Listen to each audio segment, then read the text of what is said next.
It's recording now, but it's just gonna be like a super straightforward, simple talk, and I've got some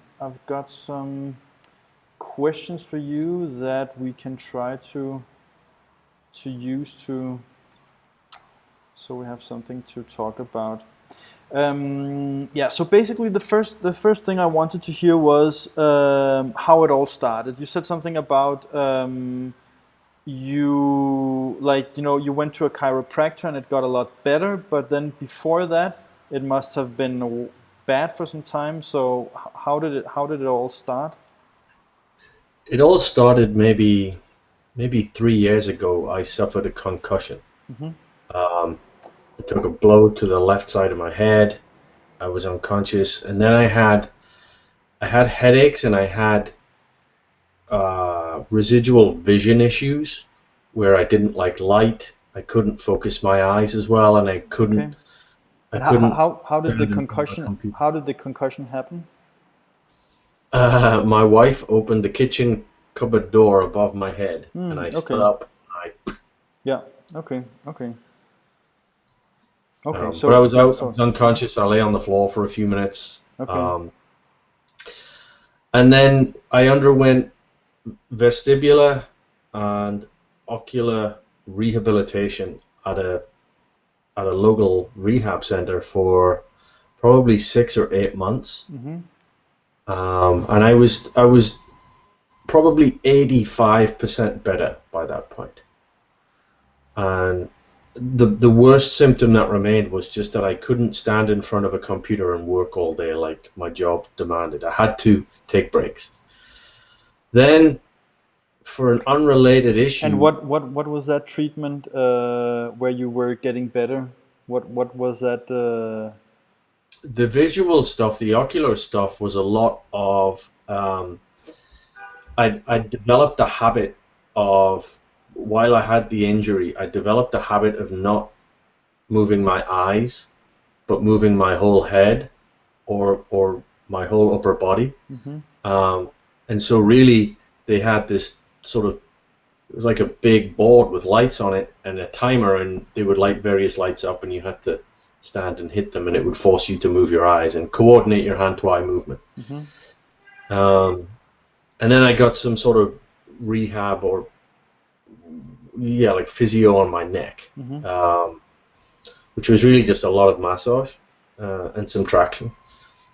And like I said, I was probably 85% better. Then, for an unrelated issue, I went to a chiro. Somebody suggested that I go to a chiropractor. I was having a bit of pain in my shoulder. It wasn't really related to this. Somebody said go to a chiro, and she did this very sort of violent head correction, what she called a correction. And within 3 or 4 visits, I was having a flare up of my symptoms again, the concussion symptoms. I felt very dizzy. I couldn't stand light. I couldn't think. Uh, Very much like you talk about living in jelly. I sometimes sort of realize that I haven't even felt connected to the world for, I don't know how long, a day, an hour, however long it is, but I'm just sort of floating along. I might be performing tasks like making my lunch or driving, but I'm not even necessarily sort of conscious of it. Exactly. But the worst was that I began to get a lot of numbness around this same left-hand side. Um, and I would get a lot of tightness from my across my jaw and down my neck on the left side. And then I would also begin to get spasms sort of here between my eyebrows that would just feel like my whole head would crush in, and it would tighten itself right at the front here. And I had no choice but to just go and lie down in a dark room for as long as I could manage. I guess it's a classic migraine. I Hmm. don't know. I'd never had a migraine. Um, so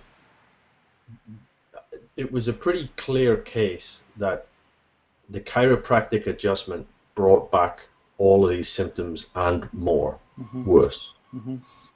Um, and I think I sort of had a lot of psychological stuff that went along with that. I would get very anxious, very nervous. Can I even get through a day without this happening to me? Or if I needed to be at a meeting or somewhere, am I going to be okay, or am I going to collapse inwards? Um, so I went back to the rehab hospital who fixed me, and they said, you have all the symptoms of a concussion. How did this happen if you didn't bang your head? And I said, well, the chiro would spin my head really violently and crack my neck. And apparently the louder the crack, the happier she was, and I was never happy with it. So they said, well, don't go back to her. And they basically just sort of repeated a lot of the same treatment, and it took another 6 or 8 months. And I finished with those guys maybe 8 weeks ago, and I was okay again. I was good. Not 100%, probably 80, 85%, but I was definitely on the way up. And then since I stopped seeing them, I've noticed that my neck has started to get stiffer, and a lot of the symptoms are very slowly creeping back. So I'm not sure how to handle that. Okay. All right.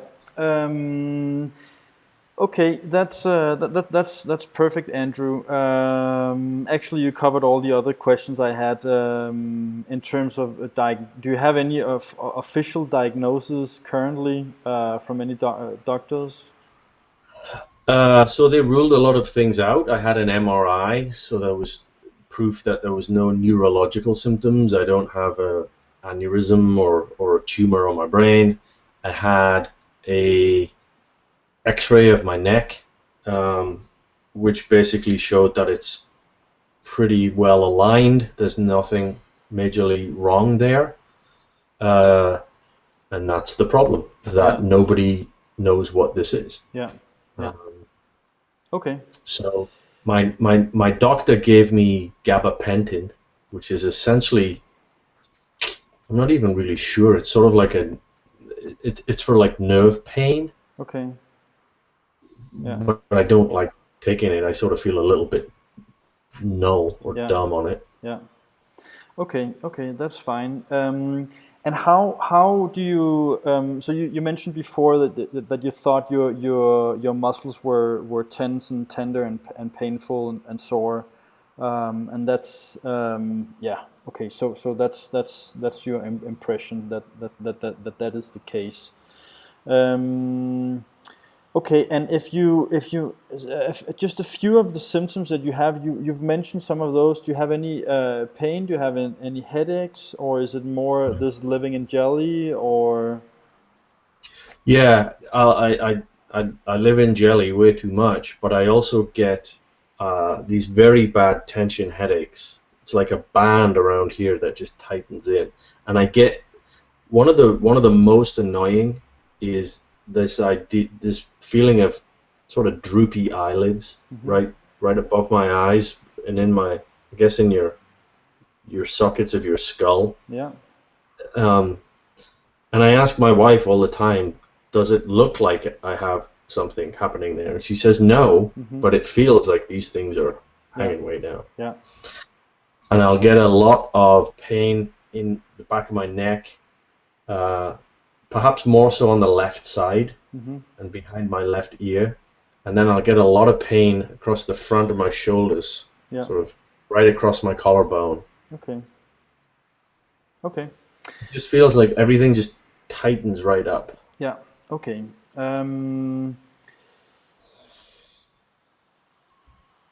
Okay, I actually don't have anything else. That's good for me. Yeah, one last thing. Did you have any other treatments apart from the chiropractor and the treatment hospital you mentioned? Not officially. Before any of this happened, I used to I used to do a bit of yoga, specifically Bikram yoga. I don't know if you know what that is. Yeah, the hot stuff. The Yeah, the hot stuff. Um, and although I was never very good at it, I was always able to do it. Um, and when all of this happened, I thought, well, I'll go back to Bikram, and the heat and the stretching will help. And it didn't. Just made it much worse. Yeah. Stretching will make it worse.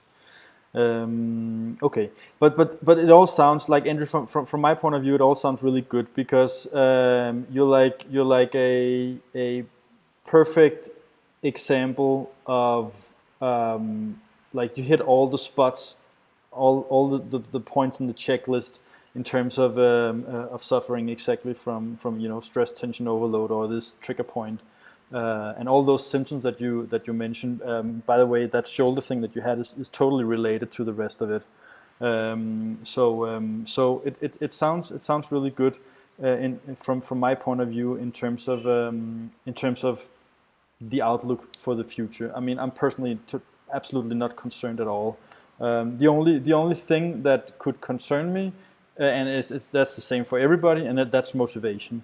So the only thing that I'm always concerned about, well, not always, but when I meet somebody like you, is motivation. That's the only thing. So the path to getting well is very straightforward, and it's gonna take some work, but it's very straightforward. And there's none of the symptoms that you've told me so far that cannot be attributed to trigger points and muscle issues. So